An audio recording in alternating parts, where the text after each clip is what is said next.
Unwritten Letter. A psychological horror and mystery story. Chapter 1, The Archive.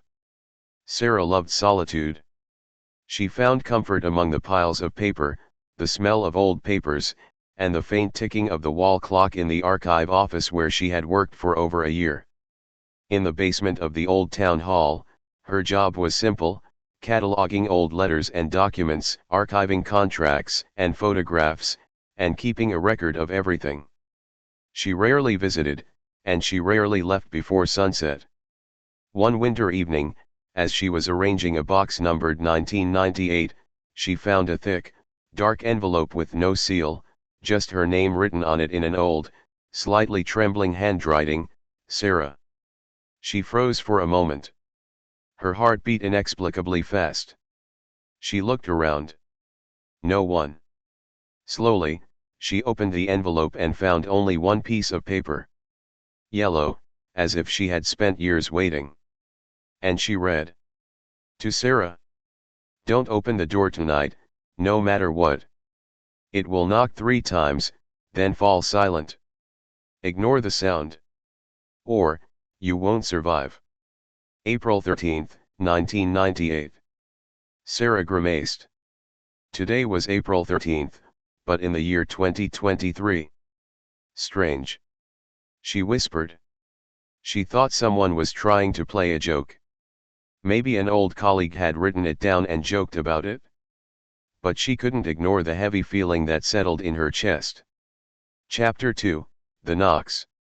Sarah returned to her small apartment. She lived in an old building, just like her office, and everything in it creaked and groaned, as if it were breathing. It was nearly 2 a.m. when she fell asleep on the couch, the letter still on the table beside her. And then, knock, knock, knock. 3 knocks on the door. She woke up immediately. They weren't loud knocks, but quiet, soft, but perfectly clear.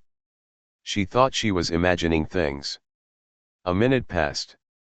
No knocking came again. She walked over slowly. She looked through the peephole, no one. She opened the door carefully. The corridor was empty, except for another envelope, the same color, with her name written on it again. Her fingers trembled as she opened it. I warned you. Now the truth will begin to unfold. Chapter 3, The Photographs. The next day, she returned to work, nervous. She couldn't sleep, and whenever she closed her eyes, she saw a featureless face staring back at her from the shadows. She decided to search the 1998 box again. She found files dating back to an apartment, the same address as her current one. Inside one of the files, she found black and white photos of a girl who bore an eerie resemblance to her. An old copy. In the file, the girl's name was Sarah Khalid, missing since April 14, 1998. Her blood froze. Was this just a coincidence? Or is there more than one version of Sarah? And what does "you will not stay" mean? Chapter 4, The Reflection. That night, she didn't open the door, even though she heard the 3 knocks again. But she didn't need to open it, because the mirror in the hall began to reveal something else. When she looked in it, she didn't see her reflection. She saw the girl from the photographs, smiling faintly, pointing at something behind her. Sarah quickly turned around, no one. But in the mirror, a hand slowly reached out from the darkness behind her, touching her shoulder. She screamed and ran out of the apartment, not looking back.